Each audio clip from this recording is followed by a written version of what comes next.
we've decided on the type and structure of our house price prediction model, we want to modularize the process in a way that is compatible with production and with Wallaroo. First, we'll show how to modularize the training notebook that we created in the first video so that retraining the model can be automated.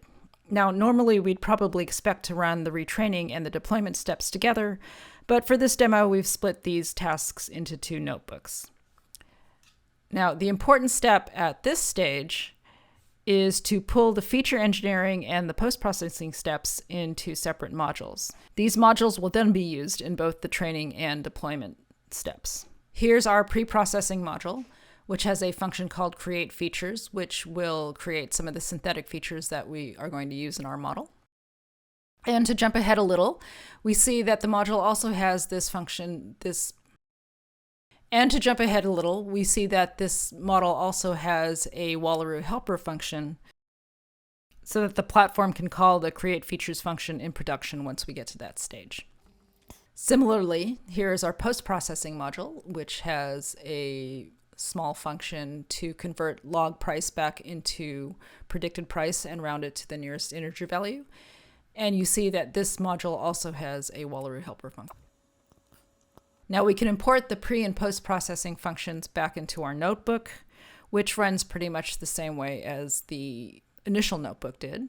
We can import the pre and post-processing functions back into our training notebook, which runs pretty much the same as it did in the first video. First thing it does is to get the most recent training data, split that training data into training, test, and validation, train an XGBoost model, and validate that it still meets our performance criteria. Now in this demo, we're running the notebook interactively, but the notebook can also be scheduled using something like Papermill, or converted to a script and scheduled with cron.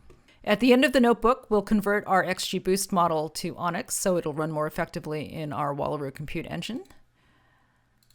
So here we'll load the Onyx packages and libraries and convert our XGBoost model to Onyx and save it in the file housing model xgb.onyx. And now we're ready to deploy the model.